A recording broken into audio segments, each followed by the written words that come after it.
Monsieur le DG, vous êtes un citoyen de la République démocratique du Congo. Ce que nous allons faire aujourd'hui, c'est regarder un peu la République de loin.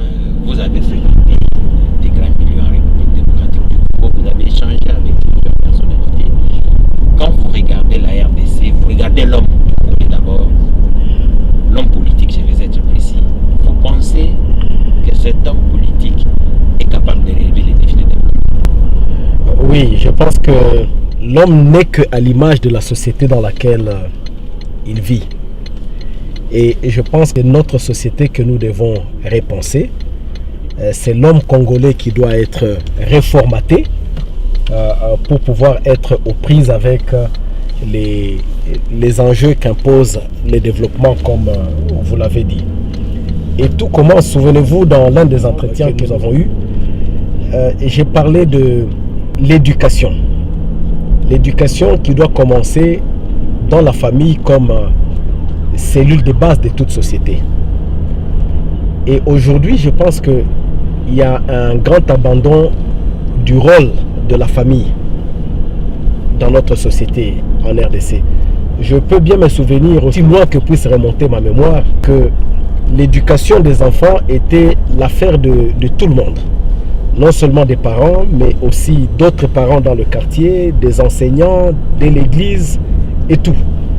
Mais aujourd'hui, il y a une sorte de délaissement qui fait que ceux qui deviennent des dirigeants ne sont pas passés par une moule où on leur a appris qu'il faut dire bonjour, qu'il faut dire merci, qu'il faut dire pardon, qu'il ne faut pas prendre ce qui ne vous appartient pas. Voilà pourquoi il y a des gens qui s'adonnent à cœur joie au détournement des deniers publics, parce qu'en fait, dans leur parcours, ils n'ont pas appris le respect du bien public. Il n'y a plus assez de rigueur pour pouvoir demander à tout le monde qui vit dans la société de se comporter d'une certaine manière. Et que donc, nous devons revenir aux fondamentaux et reformater l'homme congolais. L'homme congolais doit considérer qu'il a une grande responsabilité dans le développement de son pays. Et c'est tout le monde. Parce que si nous n'avons pas de bons citoyens, nous n'aurons pas de bons dirigeants. Parce que ce sont les citoyens qui élisent les dirigeants. Mais si les citoyens eux-mêmes conçoivent que la corruption c'est une bonne chose, ou ce n'est pas un grand problème, s'ils conçoivent que la haine, ça ne pose pas de problème dans la société, s'ils conçoivent qu'ils peuvent vivre dans une société de conflits, on aura suffisamment de conflits. Mais si on a des hommes épris de paix, on a des hommes épris du sens de justice, on a des hommes épris du sens de développement et de grandeur, on aura la RDC de tous nos rêves.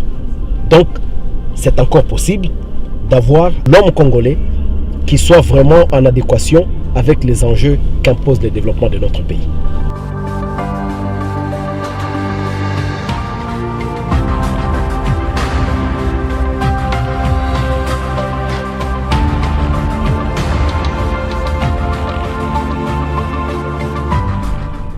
Chers amis, on ne peut pas espérer des résultats positifs sur base des prémices biaisées. Le processus en cours en RDC, il est biaisé dès le départ. Dès le départ, il est biaisé. Vous avez une commission électorale nationale indépendante monopartisane. Des gens non seulement pratiquement du même bord politique, mais on sait tous comment ils ont été recrutés. Mais vous avez à la CENI, à la Cour constitutionnelle et dans pratiquement toutes les institutions influentes, importantes du pays, des gens d'une même origine linguistique. La RDC est un pays qui est appelé à être géré de manière consensuelle. Même le président Mobutu, que tout le monde qualifie de dictateur, quelqu'un qui aurait, selon les dires, c'est devenu comme une sorte de parole d'évangile qu'on ne doit pas discuter. Mobutu, dictateur, il a géré le pays de main de maître, sans partage pendant 32 ans. Mais même Mobutu a géré le pays avec consensus. c'est la première fois que l'on puisse voir à la CENI, à la Cour constitutionnelle, au ministère de la Justice, ministère des Finances, Banque centrale, des ressortissants d'un même espace linguistique. Et c'est un danger pour l'avenir de notre pays. Si nous ne le disons pas, si nous ne dénonçons pas assez, nous serons complices en tout cas de la dérive vers laquelle la République démocratique du Congo est exposée. Donc, brièvement, je dois avouer que j'ai beaucoup d'inquiétudes par rapport au processus électoral engagé en République démocratique du Congo. Et je pense qu'il est temps que nous puissions rectifier le tir. On doit revenir au bon sentiment et nous dire que nous n'avons pas besoin d'organiser des élections qui vont conduire à des conflits. Je vous disais lors d'un entretien que j'ai eu avec vous que la frustration et des conflits persistants sont la base ou sont l'origine de toutes les guerres du monde. Et nous devons éviter ça, nous devons prévenir des conflits qui sont en devenir. Et l'une des manières de prévenir ces conflits-là, organisons des élections qui puissent nous amener vers la paix. Quand on va encore aller vers une absence de légitimité du pouvoir qui pourrait venir à l'issue de ces élections-là, eh bien ce sera encore revenir à la case de départ. Qu'est du temps perdu? Pourquoi?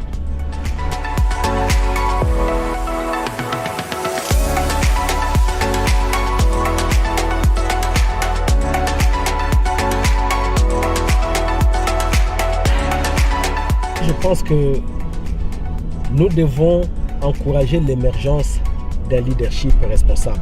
Quand je parle d'un leadership responsable, ce n'est pas seulement un leadership qui aspire à accéder à des responsabilités. Ça veut dire nous tous, nous devons sensibiliser la population, la former et l'informer suffisamment. Parce que la population, c'est la masse, c'est la grande masse. Et dans tous les pays du monde, c'est l'élite qui conduit l'opinion de la population. Mais quelle élite avons-nous en RDC? Une élite tribaliste. Tout le monde, à quelques exceptions près, mais tout le monde qui postule, ça doit être dans son village, sur sa colline et tout ça, et qui dit aux membres de sa tribu, vous voyez, nous aussi, nous devons être là. Vous voyez, personne de notre colline n'a jamais été élu député, c'est aussi notre tour. Mais quand on a ce genre de discours rétrogrades, quelle république, quelle nation vous voulez que nous puissions créer? Quel jour nous allons avoir un ressortissant du Congo central, comme l'avait fait Kondeville à Kikanda, qui irait postuler par exemple dans le Katanga ou à Goma ou je ne sais où. Kondeville à Kikanda, lui, il a montré qu'il était nationaliste. Ressortissant du Congo central, pour avoir marqué son passage au Nord Kivu comme gouverneur, il est allé postuler à Goma et il a été le meilleur élu de la ville de Goma. Je félicite ce genre de personnes. Mais mon inquiétude, vous avez raison de dire que la population a une grande part de responsabilité, mais attention, ne demandons pas à une population qui n'a pas d'encadrement pouvoir produire des dirigeants différents de ce qu'ils ont comme background. C'est pas possible. Si nous avons une population qui a toujours écouté des discours séparatistes, des discours de tribalisme, des discours de replis identitaires, mais cette population-là ne va avoir que cela à donner. Donc voilà un peu ce que nous devons. Donc, et les dirigeants, ils font partie de la population, ils viennent de la population. Donc nous devons créer un nouveau Congolais.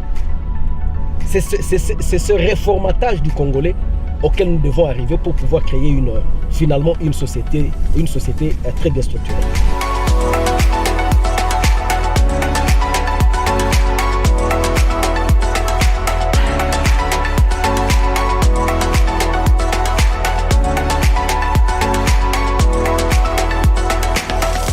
Mais moi, je suis alors le plus grand défenseur de la territoriale des non-originaires.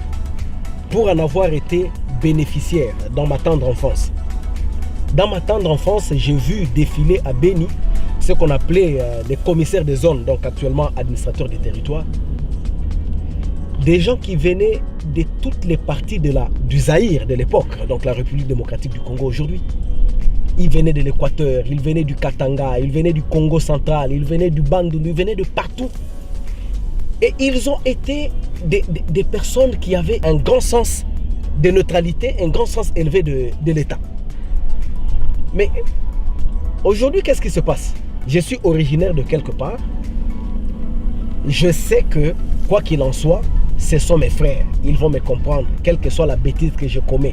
Et puis je commence moi-même à m'impliquer dans des petits conflits entre les gens et tout ça. Des conflits parfois qui ne devraient pas m'intéresser en tant que dirigeant. C'est un autre débat. Vous êtes au Congo central. Gouverneur du Congo central, vous êtes originaire du bas-fleuve. Et il y a conflit d'intérêts entre les ressortissants du bas-fleuve et les ressortissants des cataractes. Vous êtes gouverneur. Vous êtes sûr, vraiment, à votre âme et conscience, que vous n'aurez pas de parti pris? Il faut avoir le Saint-Esprit pour ne pas avoir le parti pris. Il faut vraiment avoir le Saint-Esprit comme Salomon pour se dire je reste neutre comme un homme d'État. Pendant que quand vous êtes par exemple comme le fut Kondeville Akikanda du Congo central, paix à son âme, en tout cas j'ai beaucoup de respect pour cet homme-là. Il était à la province du Nord Kivu et il a laissé des traces. Il y avait déjà à l'époque, quand Kondeville Akikanda était gouverneur de la province du Nord Kivu, il y avait des conflits de terres entre les populations rwandophones et les autres communautés comme les Houndé et les Nyanga dans le Massissi. Ok? Mais Kondeville Akikanda, il n'a jamais pris position pour une partie en défaveur de l'autre. Il a géré comme un homme d'État. Et donc moi, vraiment, je prône la territoriale des non-originaires.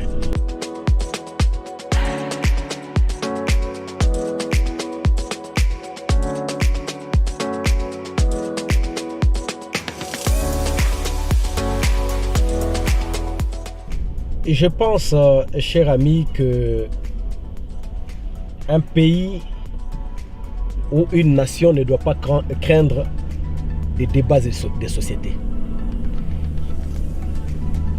La vie dans la société, elle est dynamique, elle est évolutive.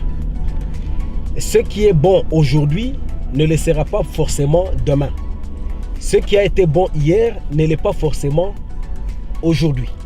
Et donc, nous ne pouvons pas nous empêcher d'engager un débat des sociétés. Tant qu'il y a un problème qui se pose, il faut pouvoir en discuter pour pouvoir arriver à des solutions.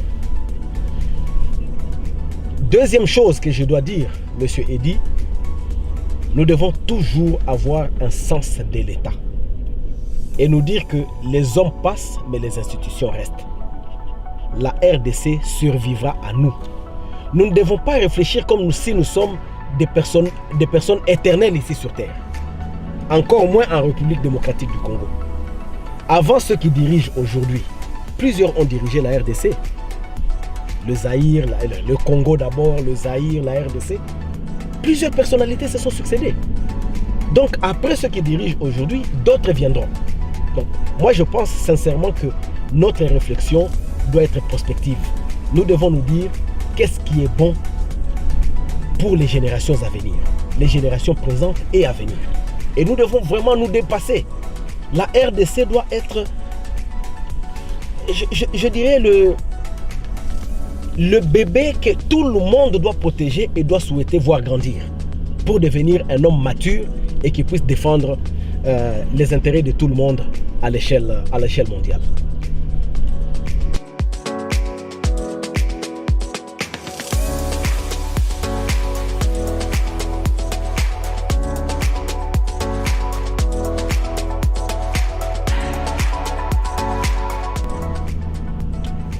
Oui, et c'est bien dommage parce qu'en fait, l'État n'encourage pas et n'encadre pas les Congolais. Et je pense que les Congolais, il y en a qui sont vraiment doués dans le commerce, dans les affaires et même dans les grandes affaires. Mais dans tous les pays du monde, quand vous voyez des grands hommes d'affaires, ils ont toujours eu l'appui de leur gouvernement. Ce n'est pas le cas chez nous. Osez aujourd'hui, M. Eddy, lancer même une petite activité de vente d'eau. Mais c'est là que vous allez voir ce qu'on appelle l'État chez nous. Au lieu de vous encadrer, on va vous amener tous les problèmes du monde pour vous mettre à genoux. Et des taxes qui n'existent dans aucun texte du pays, vous allez voir ces taxes-là, vous êtes réclamés. Bref, vous avez parlé des réformes. Ce sont ces réformes qui doivent être menées sur base des études bien ficelées pour que nous puissions avoir un modèle économique qui permette aux Congolais de pouvoir aussi s'imposer dans le paysage économique. Vous parlez des banques. Dans l'histoire du pays, il y a eu des Congolais qui ont eu des banques. Dokolo par exemple avec la banque de Kinshasa qui est devenue une nouvelle banque de Kinshasa. Nous avons eu dans un passé récent M. Kindwelo qui a eu la Banque internationale de crédit, BIC. Nous avons eu jusqu'encore maintenant, avant le rachat par la KCB du Kenya, Tembe c'est congolais. Bon, bien sûr, c'est un expatrié, M. Robert Lévy, mais qui vit au Congo depuis des années. Ce sont ses parents qui sont venus ici, ou ses grands-parents. Vous imaginez? Il est de la 3e génération pratiquement, je pense. Nous avons eu ces banques-là. Mais de quel encadrement tous ces opérateurs économiques ont bénéficié de la part de l'État? Vous suivez bien les informations. Lorsqu'il y a des problèmes aux États-Unis, en Europe, par exemple avec les agriculteurs, quand ils ont des soucis, des récoltes qui sont par exemple détruites à cause des intempéries, ils sont subventionnés par l'État. Mais chez nous, les opérateurs économiques, même ceux qui essaient encore d'être debout, ils sont soit abandonnés, soit alors pratiquement combattus par les dirigeants. Il faut aussi qu'il y ait une nette séparation entre les opérateurs politiques et les opérateurs économiques.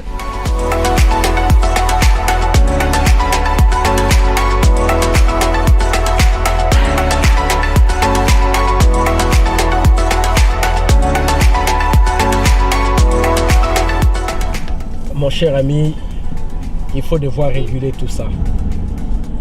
Il n'est quand même pas normal de laisser des églises pullulées comme ça dans le pays, et parfois avec des impacts négatifs.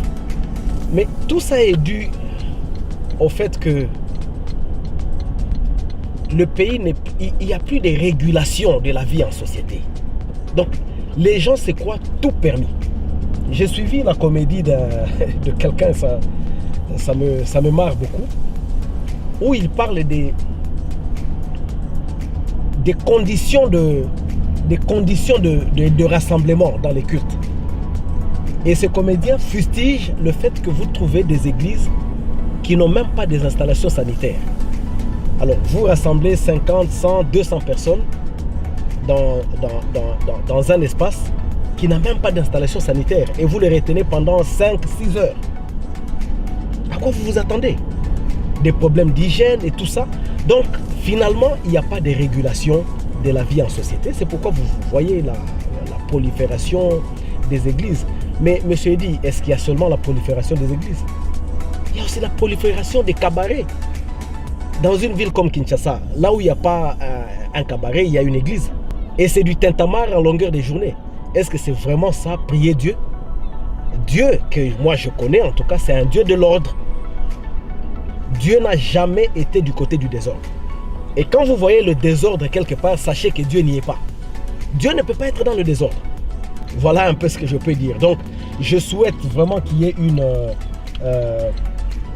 réglementation tous azimuts de l'ouverture des endroits de culte. C'est normal. Moi-même, je suis un chrétien pratiquant. Et je pense en tout cas que la spiritualité devrait avoir une grande place dans un pays. J'aime bien citer l'exemple des États-Unis. Les États-Unis, c'est un pays de foi, ou c'était un pays de foi. Et voilà pourquoi même les chefs d'État, ils prêtent serment sur la Bible prête serment sur la Bible parce qu'il croit en cette Bible-là. Il croit aux valeurs de cette Bible.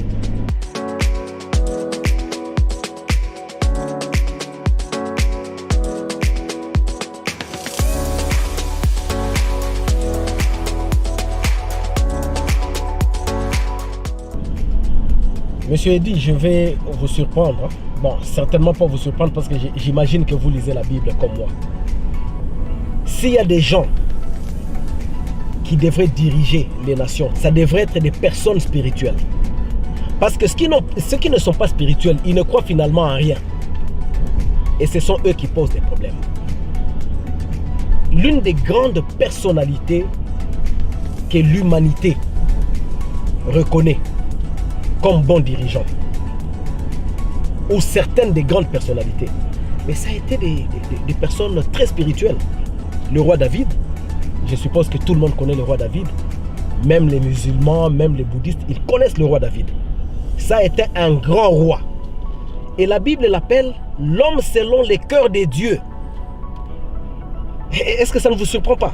Un humain, mais la Bible l'appelle l'homme selon les cœurs des dieux. S'il a été un grand roi, c'est parce qu'il a marché avec Dieu. S'il a bien dirigé son pays ou son royaume, c'est parce qu'il a été avec Dieu. Et donc, moi, je pense très sincèrement que ce sont des personnes avec des valeurs spirituelles très poussées qui devraient être les meilleurs dirigeants des nations du monde. Pas seulement le roi David. Nous avons eu le roi Salomon. Le roi Salomon dont la sagesse et l'intelligence sont racontées encore jusqu'aujourd'hui. Pas que eux. Même dans la génération, je dirais, la génération actuelle, les pères fondateurs des États-Unis, tel George Washington, ça a été un chrétien, un fervent chrétien. Vous avez eu quelqu'un comme Abraham Lincoln. Ça a été un grand chrétien. Lorsque les États-Unis étaient engagés dans la guerre, il est dit que le président Lincoln pouvait aller dehors dans la neige, s'agenouiller, implorer la grâce pour que son pays puisse remporter la guerre. Ça a été un homme de paix. Donc, une nation forte comme les États-Unis a été fondée sur les valeurs spirituelles. Donc, je pense qu'il est plus que compatible pour un chrétien, pour un homme spirituel, de pouvoir occuper des hautes fonctions parce qu'il les conduira selon les voies du Seigneur. Tandis que quelqu'un qui n'a pas de conviction spirituelle, il les conduira selon ses convictions. Or, les convictions humaines ne peuvent jamais être des convictions qui puissent faire l'unanimité auprès des nations, auprès des populations.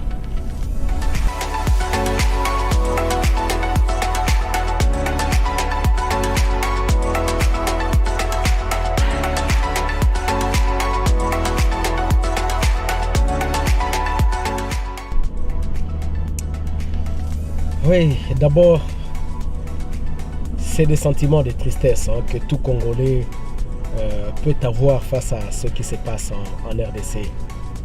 Des conflits interminables, des millions de morts, des millions de déplacés. C'est trop triste, c'est trop triste. Mais nous ne devons pas nous limiter à exprimer la compassion et la tristesse.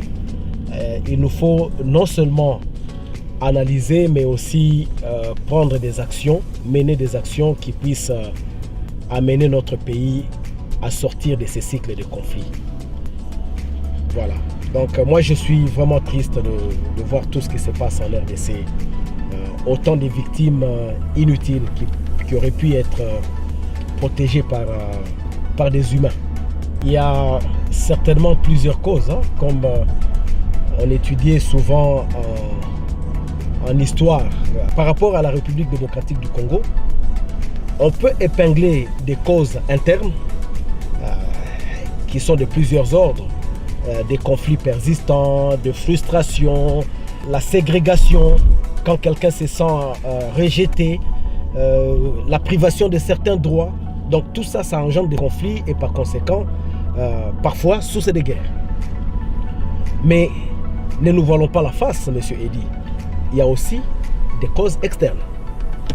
Je vous ai fait part de la théorie des alliés rivaux. Quand vous êtes un État, sachez que plusieurs personnes ou plusieurs autres États ne vous considèrent pas forcément comme alliés, mais comme une source d'enrichissement. Et nous savons que l'Afrique a toujours été la source d'approvisionnement de plusieurs puissances. La RDC n'en fait pas exception. Et que donc, il y a des causes externes. Et des causes externes de certaines puissances qui estiment que la RDC doit demeurer la source d'approvisionnement des matières dont ils ont besoin. Mais est-ce là la raison de nous dire que nous devons croiser les bras et ne pas nous battre pour pouvoir développer la résilience par rapport à tous ces chocs qui nous viennent de l'extérieur? Je pense que ça aussi, c'est un autre débat. Oui, nos faiblesses internes, en fait, sont la cause de la propension des pressions extérieures que nous subissons. Monsieur Eddy, puisqu'on parle souvent de la guerre, la guerre nous empêche de faire ceci, la guerre nous empêche de faire cela, c'est bien beau. Je vais vous citer l'exemple d'un pays qui me fascine beaucoup. Heureusement que c'est même un pays dont la Bible parle beaucoup, Israël. Monsieur Eddy, savez-vous que l'État d'Israël a été créé par la guerre? Je crois que vous le savez. L'État d'Israël a été créé par la guerre. Les Israéliens ont fait la déclaration de la formation de l'État d'Israël dans la guerre. Ils se sont battus. Ils ont développé leur pays dans la guerre. Et ils maintiennent la paix dans leur pays ou la sécurité des populations israéliennes dans la guerre. Israël est un pays en guerre permanente. Israël est entouré par ses ennemis. De partout, Israël est entouré par ses ennemis. Alors je vous pose la question, qui peut oser attaquer Israël aujourd'hui? Je me réponds à moi-même, personne. Et ceux qui attaquent Israël, ils savent à quelles représailles ils ont droit. Parce qu'en fait, le peuple israélien a bien compris que il est responsable de sa propre sécurité. Ils ont développé la résilience interne. Et pendant qu'ils sont en guerre, ils ne s'empêchent pas de faire tous les développements dont ils ont besoin pour leur pays. Mais pourquoi nous ne devrions pas le faire comme RDC? Même Israël de la Bible, c'était le cas. Ils construisaient le temple et ils avaient l'arme à la main. Ça doit être ça l'état d'esprit du Congolais. Nous devons arrêter d'être des pleurnichards. Nous devons arrêter avec des jérémiades. On nous fait la guerre, on nous fait la guerre, on nous fait la guerre. Oui, on nous fera la guerre. Parce qu'ainsi est fait le monde. Pourquoi vous voulez qu'on nous laisse en paix? Mais nous devons seulement développer des capacités de résilience.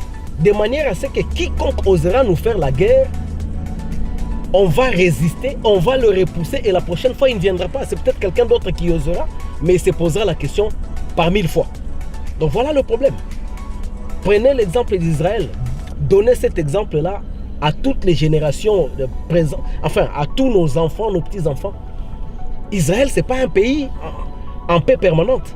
Israël est un pays en guerre perpétuelle et permanente. Les populations israéliennes vivent dans une conviction que l'État d'Israël ou le gouvernement israélien, qu'il soit de gauche ou de droite, de quelque bord politique qu'il soit, en tout cas, le gouvernement d'Israël a toujours eu comme responsabilité première de protéger les populations. Et Israël, c'est un pays plus que prospère. Israël exporte des fruits même en Europe. Un pays désertique, s'il vous plaît. Mais ils ont une agriculture comme vous ne pouvez pas l'imaginer. Alors, ce ne sont pas les exemples qui manquent, monsieur Eddy. Donc, que la guerre ne soit pas un alibi qui puisse justifier toutes nos faiblesses. Non. Dieu nous a certainement donné des... Il n'y a pas de problème à la dimension de Dieu. Lorsque Dieu permet qu'il y ait des problèmes, il donne aussi des voies de sortie. Et c'est à nous de pouvoir nous assumer en tant que créatures de Dieu. Voilà.